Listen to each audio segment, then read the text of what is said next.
Төсвийг сорогч төөхүүдийг зогсооё. Монголын эдийн засгийн түүхэн шинжилэл. Монголын ядуурлын парадокс нийтлэлдээ бий төрийн өмчт компаниуд төг 100 холд авч тэдний 3/1 нь алдагдaltaй ажил нь төсвийг сорж хувийн хөрөнгө оруулалтыг шахаж байна. Эрчим хүчний үнийг тадаасаар барьж байгаа нь хөрөнгө оруулалтын дохиог гажуудуулж төсвийн алдагдлыг нэмэгдүүлж байна гэж бодит байдлыг дүгнэсэ. Энэ яг ямар байгаа тухай одоо ярина. 2025 оны байдлаар төрийн болон төрийн оролцоотой 109 компани байгаагаас бараг 3/1 нь буюу 43 нь архаг алдагдaltaй. Олонх нь 3 жил дараалан алдагдaltaй ажиллаж тэнцэл нь улаан гарсаар байна. 2024 онд төөхүүдийг нийт 26 их найт төгрөгийн орлоготой гэж тооцоо гарсан ч өрн бараг 2 дахин өсөж 11 их найт төгрөгт хүрчээ. Энэ 2026 оны улсын төсвийн 32.9 их найт байдаг. Энэ төсвийн 3/1-ийн тэнцэж байна. Нийт засгийн газрын өрийн 4/1 нь болж байна. Эрчим хүчний салбар хамгийн том сорогч болж татаасын үнээр ажилласан компаниудын алдагдлыг төсвөөс нөхсөөр байна. 24 оны 11-р сар тариф нэмсэн нь нэг алхам болсон ч төсвийн алдагдлыг бүрэн арилгаагүй билээ. За яагаад үр ашиггүй ажилдаг вэ? За шалтгаан нь бүтэц улс төрийн шинжтэй. Хувийн компаниуд ашиг өрсөлдөөнөөр удирддаг бол төөхүүдийг зөөлөн төсөв энэ дор ажилладаг. Алдагдлыг татвар төлөгчийн мөнгөөр эсвэл балансын гадна баталгаагаар нөхдөг. Удирдлагад улс төрийн томилгоо хийж гүйцэтгэлээс илүү ивэн дэмжихэд анхаардаг.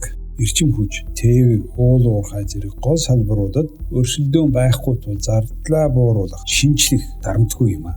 Эрчим хүчний татаас хөрөнгө оруулалтын дохиог гажуудуулж, хувийн хөрөнгө оруулагчдыг зайлуулж, төрийг сорогч болгож байна. Үр дүн нь төсвийг сорж, хувийн салбарыг боомлж, уул уурхайн орлогоос хамааралтай эдийн засгийн эмзэг байдлыг нэмэгдүүлсээр байна. Амлалт их үйлдэлтэг, улс төрийн мөнгөний булаг 1990-ад оноос хойш бүх засгийн газар төөхийг шинжилнэ, хувьчлана гэж амлаж ирсэн ч харин ч тоон улам нэмэгдсээр байна. Эхний ваучер хувьчлал зарим хөрөнгийг иргэдэд өгсөн ч стратегийн компаниуд төрийн мэдэлд үлдсэн.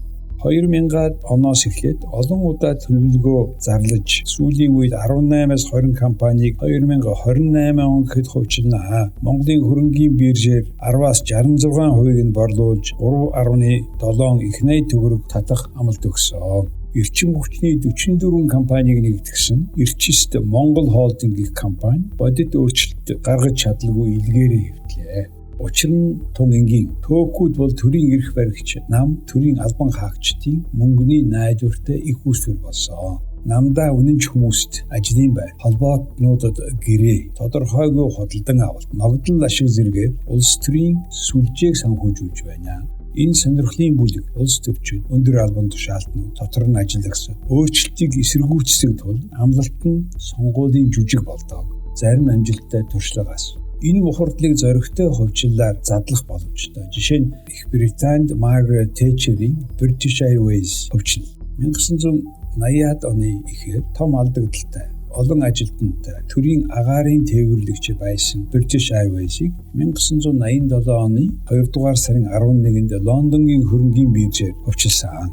Олон нийтэд хувьцаа гаргахад 11 дахин олон захиалга авчээ. Хувьчлалын дараа ажилтны тоо буурч, зорчигч өсөж, нислэг цагтаа эхэлж 70-85% хүртэл чадвар нь огцом сайжирч, үйлчилгээний гомдол 2 дахин буурсан. Дэлхийн хамгийн дуртай агаарын тээвэрлэгч компани болж алдаршсан.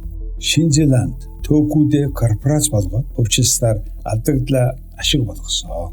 Чили эрчим хүчний салбараа хувьчилж, зохицуулалттайгаар хөрөнгө оруулалт татан алдагдлаа 2 дахин бууруулж чадсан. Kengen, Safaricom гэж компаниудаа хэсэгчлэн IPO хийж хөрөнгийн биржээ идэвхжүүлж үр ашгийг нэмэгдүүлсэн. Монголд ч Монгол шуудангийн хэсэгчилсэн хувьчлал захиргааг сайжруулж үнэлгээг өсгсөн амжилттай жишээ байгаа.